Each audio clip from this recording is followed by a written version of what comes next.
Throughout my career, I've learned one crucial lesson. You never ignore the anomalies. And Atlas might just be the greatest anomaly in human history. To my colleagues, it was just another interstellar visitor like Oumuamua, but I've been watching it. We tracked it as it plunged toward our Sunday, and yesterday, October 29th, at 7:47 a.m. Eastern Time, it reached perihelion, its moment of closest, most intense encounter with our star. This is the moment every comet reveals its true nature, erupting in a cloud of gas and dust as its ices sublimate. But the data my team just published this morning, it's staggering. We're calling this the ninth anomaly. Atlas's rate of brightening is outpacing any Oort cloud comet we have ever recorded. It isn't just lighting up, it's supercharging. But that's not the most shocking part. When an object merely reflects light, it takes on the color of its source. Our telescopes confirm that Atlas is now appearing distinctly bluer than our own Sunday. This should be physically impossible. In astrophysics, bluer means hotter.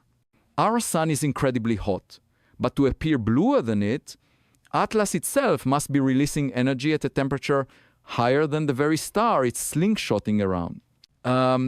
This forces me to ask the question that many in the scientific community are afraid to voice. If it's not sublimating ice, then what is fueling it? Are we witnessing a natural energy source previously unknown to science? Or are we looking at something that is actively regulating its temperature as it glides through the furnace of our sun? We are on the frontier of discovery. What we find in the next few days could change everything. The universe's deepest secrets are waiting for minds curious enough to question. If you want to be part of this journey, hit like and subscribe. We'll be breaking down the data the second it comes in. Let's review the situation. The object Atlas is at perihelion enduring a cosmic furnace. It is being blasted by 770 watts of solar radiation per square meter. According to every model we have, if this were a natural comet, a dirty snowball, it should be shattering. We should be seeing it disintegrate, but there's a problem. Since October 21st, Atlas has been obscured from our ground-based telescopes, lost in the solar conjunction. It hid from view at the most critical moment. However, we have eyes in the sky.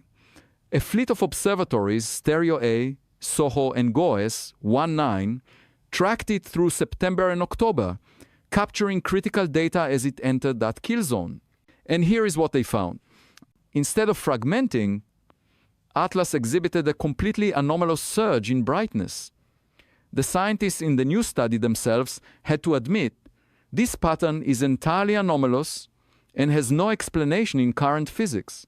But surge in brightness doesn't even begin to describe the scale. The CCR1 coronagraph is detecting in real time that this glow is actually a massive structure stretching 300,000 kilometers, nearly the distance from the Earth to the Moon, around the object. We are talking about an energy structure the size of the Earth-Moon system, rivaling the scale of the massive carbon dioxide cloud detected back in August.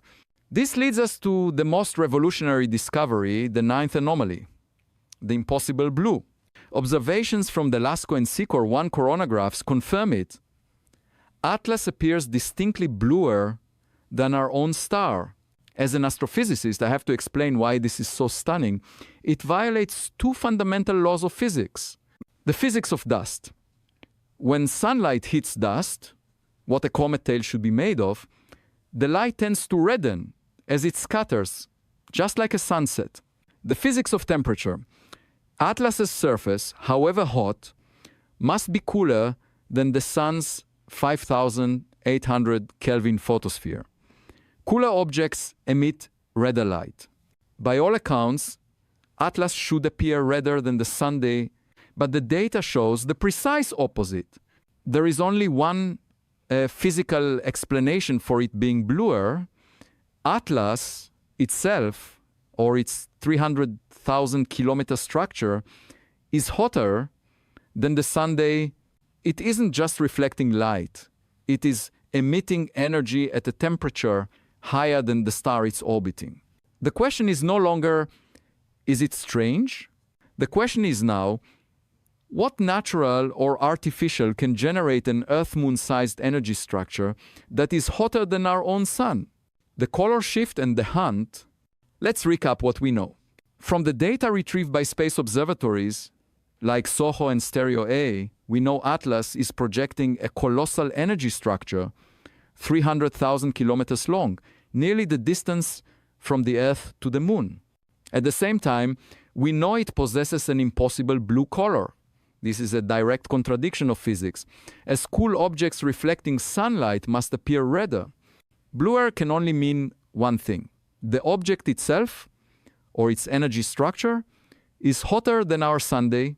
Now, the latest data reveals an even more staggering detail, one that complicates the problem exponentially.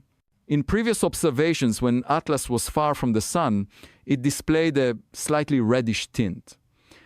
This was perfectly normal. It's what we expect from a cold, ancient, reflective object.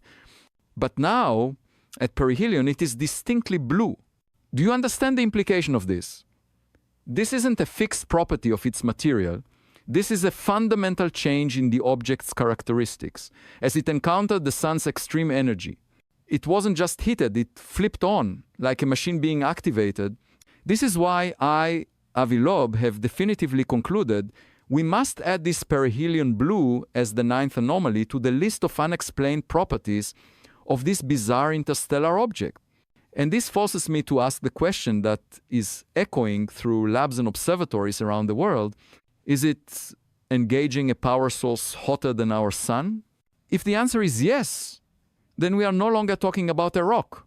We are dealing with a technology capable of generating temperatures that exceed our own star, something utterly beyond current human capability. The hunt is on. This is no longer an academic discussion. Right now, as I speak, things are moving fast. Radio surveillance. Radio observers across the globe are on continuous watch, pointing their dishes at Atlas. Data release. In the United States, members of Congress, who grasp the gravity of this, are actively working to declassify the high-resolution images taken on October 2nd for the scientific community. We need more eyes on this data. And we're not just looking for thermal radiation. Scientists are searching for specific signals. We are looking for intentional course corrections. We are looking for the deployment of mini-probes.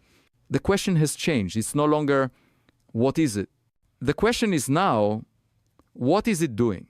The astronomical fleet and the hunt, we have established the facts. Atlas is generating a colossal 300,000 kilometer energy structure. It shifted from red, when distant, to an impossible blue when near the sun, which implies it is operating at a temperature hotter than our Sunday. Faced with this data, we must change our methodology. We are no longer just observing a rock. We are hunting for technosignatures. Scientists around the world are now scanning for specific unmistakable signals. We are looking for the release of mini-probes, deliberate radio transmissions, artificial light or glints that do not follow the laws of reflection, excess heat from possible propulsion drives. How do you track something hiding behind the sun? You don't use a telescope, you use a fleet. 3 state-of-the-art space assets, each with a unique vantage point, are capturing this anomalous behavior in real time. SOHO, the Veteran, launched in 1995, this Veteran observatory orbits between the Earth and the Sunday. Its LASCO coronagraphs have been providing a constant stream of data from this prime location, confirming that impossible blue color. Stereo A, the flank observer, launched in 2006. This is the sole surviving observatory of its pair. It orbits the Sun slightly faster than Earth. Its HI-1 and Core-2 cameras are capturing unique data from a flank perspective, showing us Atlas from a completely different angle. GOES-19, the newcomer. Launched in 2024, this is the newest member of the fleet. Despite being a weather satellite in geostationary orbit, its CCR-1 coronagraph is proving invaluable. It is CCR1 that is helping us resolve the details of that 300,000 kilometer glowing structure surrounding the object. The impossible list. Let's be perfectly clear about this. The color shift to blue at perihelion isn't just another oddity. It is the ninth anomaly added to an already impossible list of properties. In my lab, we have a classification scale. Atlas is already classified as a 4. A 1 is an abnormality. A 2 is problematic. A 4 means the object is fundamentally incompatible with known natural phenomena. This ninth anomaly only reinforces that. Anomaly 1, the impossible path. The first thing that caught our attention wasn't the object itself, but its path. Atlas is traveling on a trajectory just 5 degrees off the plane on which all the planets orbit our Sunday. Let me explain why this is so profoundly strange. Imagine a tabletop where all the balls, the planets, are rolling on the same flat surface. That is the ecliptic plane. An object arriving from another star system interstellar space should arrive from a random direction in 3-dimensional space. Like a ball thrown from far away. It could come from above, below, or any side. But Atlas arrived almost perfectly aligned with this planetary tabletop. The probability of this happening by chance? Just 0.2%. As a scientist, when I see a 0.2% probability event, I don't call it random. I call it a statistical anomaly. It's like hitting a microscopic target in the dark from miles away. This begs the question, did it know where the ecliptic plane was? Anomaly 2, the physics, defying jet. But if its path was just a statistical fluke, what it did was a physical contradiction. Throughout July and August of 2025, Atlas did something never seen in nature. It produced a jet of material aimed directly toward our Sunday. All known comets do the opposite. They always produce tails that point away from our Sunday. It's a fundamental law of physics. Solar radiation pressure, sunlight, and the solar wind push material away. It's like your hair always blowing away from the wind you're running into. Not Atlas. It was running into the solar gale, and its hair was blowing into the storm. It was actively pushing material against the solar radiation pressure. The only way to do this is with active propulsion. We have an object that arrived on a near impossible trajectory, anomaly 1, and then propelled itself in a way that defies the basic laws of physics, anomaly 2. And these are only the first two. When we look at an object, we start with its orbit and its behavior. We've already seen that Atlas is traveling on a trajectory, the ecliptic plane, that had only a 0.2% chance of occurring naturally, anomaly 1, fired a jet of material toward the sun, in direct defiance of the fundamental laws of radiation pressure, anomaly 2. Now, let's look at the physical properties of the object itself, anomaly 3, too big and too fast. This is a fundamental contradiction in dynamics. Our data shows Atlas is 1 million times more massive than Oumuamua and 1,000 times more massive than Borisov, our two previous interstellar visitors. But it is also moving faster than comparable objects. This doesn't make sense. Imagine finding a massive freight truck overtaking F1 race cars on the highway. In interstellar space, large objects, the trucks, almost always move slower. The gravitational forces that eject them from their home systems tend to kick smaller objects away faster. Atlas is both the truck and the race car. It shatters our models of how objects are ejected from their stellar systems at an incredibly low probability. Anomaly 4, the too perfect timing. This is the one that has orbital dynamicists baffled. Atlas's trajectory was calculated with pinpoint accuracy. It arrived with a perfect timing to execute a flyby of Mars, flyby of Venus, flyby of Jupiter. And yet, it managed to remain invisible from Earth during the single most critical moment, perihelion. Imagine a tourist visiting 3 key cities in a country, but somehow managing to perfectly evade every security camera at the main airport, The timing probability of this sequence is astronomically rare, rarer than winning the lottery. It's almost as if it chose an observational flight path while simultaneously choosing to conceal itself from us at the exact moment of peak interest. Anomaly 5, the factory composition, and now, perhaps the most alarming anomaly of all, what is it made of? Spectroscopy, the way we read an object's chemical barcode, has revealed this. Atlas contains more nickel than iron. I cannot overstate this. In nature, in all meteorites, iron is always dominant. A higher nickel than iron ratio is the hallmark of man-made metal alloys engineered to withstand extreme conditions. It does not have the composition of a rock. It has the composition of a factory. We are looking at an object that arrived on a near impossible 0.2% trajectory, propelled itself against the Sunday, is too massive to be moving this fast, perfectly concealed itself from Earth, and is made of a metal alloy. We have determined that Atlas has the chemical composition of a factory with more nickel than iron, anomaly 5. A natural comet should be a random soup of metals, a cosmic mix of ingredients, but Atlas has a specific formula, as if someone carefully selected the components. The probability of this composition occurring naturally is exceptionally low, but its compositional strangeness doesn't stop with the metals. Anomaly 6. Dry as a desert? Comets are known as dirty snowballs. That's because they are 80–90% water ice. That is their very definition. Atlas is only 4% water. It is drier than many deserts on Earth. This is like finding an iceberg that is almost entirely rock. This feature challenges the very definition of what a comet is. If it's not made of ice, it's not a comet. So what is it? Anomaly 7, the impossible polarized light. This is technical, but it's one of the most compelling pieces of evidence. We analyze the polarization of the light reflecting from Atlas. Polarization is like the fingerprint of light. It tells us about the texture and type of surface the light bounced off of. Atlas shows a light polarization pattern never before seen in any known natural object. Its fingerprint does not exist in any of our natural data archives. It doesn't match any comet ever studied, not even the previous interstellar visitor Borisov. Its surface is one of a kind. Anomaly 8. The 1977 mystery connection. All the other anomalies are physical, but this one is historical context.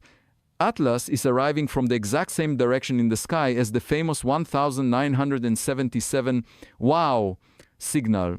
The WOW signal is the most mysterious radio transmission ever detected, and considered by many to be the single best piece of evidence for potential extraterrestrial communication we've ever had. Nearly 50 years later, Atlas arrives. The directional precision is stunning. It's like two events, half a century apart, pointing to a single cosmic address. The probability of this being a coincidence is astronomically low. Anomaly 9, hotter than our sun. And now we arrive at the anomaly that is happening right now, the one that changes everything. As we have analyzed from the LASCO and SEQUOR 1 data, Atlas is now appearing bluer than our own star. In physical terms, this indicates it possesses an internal energy source hotter than the sun's 5,800 Kelvin. To put that in perspective, it is like finding a candle that is burning brighter and hotter than a bonfire. This points to a technology capable of generating temperatures that exceed our own star, something utterly outside of current human capability. The missed mapping opportunity, this brings me to a fascinating calculation and a missed opportunity that haunts me, especially as we grapple with an object that has 9 impossible characteristics. We have an object made of a nickel alloy, propelling itself against the sun and now running hotter than the Sunday, and we can't get a clear look at it because it's behind our star. I ran the calculation. If the Earth had happened to be on the exact opposite side of its orbit, 180 degrees from where we are now, the scenario would be entirely different. In that hypothetical position, Atlas would have passed just 54 million kilometers from Earth. At that distance, what could we have done? We could have mapped it with radar. Our radar systems could have pinged it and photographed its surface. We would have had pictures. We would have known what it looked like, but we didn't. This loops directly back to anomaly 4. The too perfect timing was its trajectory, which already buzzed other planets but avoided Earth at perihelion, also calculated to avoid detection by our radar. We are left with indirect data, trying to piece together a puzzle while the object vanishes. We talked about the missed mapping opportunity, that if Earth had been on the other side of its orbit, we could have taken radar images of this object when it was only 54 million kilometers away. If we had been in that position, we would have had direct size measurements and three-dimensional images of its shape as it rotated. The astronomically impossible probability. Now, let's put it all together. We have 9 anomalies. The ecliptic plane orbit, 0.2% probability. The reverse jet aimed at the sun, too big and too fast. Perfect timing, avoiding Earth. The alloy composition, more nickel than iron, dry as a desert, only 4% water. The unique polarized light signature. The connection to the 1977, wow, signal, hotter than the sun, the blue color. When I multiply all these individual probabilities together, the odds of all these anomalies occurring naturally in a single object is less than 1 in 10 quadrillion, 1 in 10 circumflex, 16. To put that in perspective, you are more likely to win the lottery 15 times in a row than for Atlas to be a natural object. As a scientist, when I see those numbers, I cannot call it coincidence. I must conclude that the natural origin hypothesis is fundamentally impossible. The December rendezvous, but the story isn't over. Right at this moment, Atlas is emerging from behind our Sunday. It will begin to re-enter the view of our ground-based telescopes in the twilight sky. Mark your calendars, December 19th, 2025. On that day, it will make its closest approach to Earth. And at that moment, the Hubble and Webb space telescopes will be pointed directly at it, along with every major ground-based observatory across the globe. The current data leads to an astonishing prediction. It will emerge from perihelion even brighter than before. If this is confirmed, it will deepen the mystery. It would mean the solar encounter didn't destroy it, but recharged it, activated it, or caused it to unleash even more energy. As I, Avi Loeb, have always insisted, we must gather as much data as possible to uncover the nature of this anomalous object. The implications, if this is an extraterrestrial technology, would be profound and would change everything we know about our place in the cosmos. We must take this possibility seriously. We have 9 anomalies, from a 0.2% probability orbit to an alloyed nickel composition, and now an energy source hotter than our Sunday. The probability of all this occurring naturally is less than 1 in 10 quadrillion. As a scientist, I am trained to follow the evidence. And this evidence compels us to one conclusion. The natural origin hypothesis is fundamentally impossible. If Atlas possesses technology capable of generating energy hotter than our sun, then its creators have mastered capabilities far beyond anything we have ever developed. We are potentially living through the most pivotal moment in astronomical history, and perhaps in all of human history. With 9 statistically impossible anomalies converging at once, Atlas may be about to answer the greatest question our species has ever posed. Are we alone in the universe? This is not just another object passing through our system. If the evidence is confirmed as it emerges from behind the sun, we will be facing the first definitive proof of extraterrestrial technology, a moment that will fundamentally alter our understanding of life, intelligence, and our place in the cosmos. The next 50 days, culminating in the critical observations on December 19th, represent a singular window in history. Never before have we had the chance to study an object with so many potential techno-signatures using our most advanced instruments. The James Webb Space Telescope, Hubble, and dozens of ground-based observatories will be locked onto this interstellar visitor. If Atlas performs course corrections, transmits a signal, or releases mini-probes, we will see it. History is unfolding before our eyes. In the next 50 days, as Atlas emerges from behind the sun, we will be watching it with Hubble, Webb, and every observatory on Earth. If it demonstrates any overtly artificial behavior, executing course maneuvers, transmitting signals, deploying mini-probes, then we will be witnessing the single most profound moment in human history. Conversely, if we can explain all 9 of these anomalies through some hitherto unknown natural process, if we discover how nature can produce an object with a 1 in 1 0 quadrillion probability, this too will revolutionize our understanding of physics and interstellar object formation. But what makes this moment so extraordinary is that we are experiencing it in real time. We are not studying ancient evidence or a distant signal. We are observing a potential piece of technology as it traverses our own solar system right before our eyes and our instruments. The global scientific community is mobilized on an unprecedented scale. Radio telescopes are listening for potential transmissions. Optical telescopes are documenting every change in brightness. And even government agencies are facilitating access to classified data to aid the investigation. Regardless of the final outcome, December 2025 will be remembered as the month humanity had its greatest opportunity to answer the fundamental question of our solitude in the universe. Stay tuned, because history isn't just being written, it is being broadcast live, and you are watching the first chapters of what could be the greatest discovery in human history.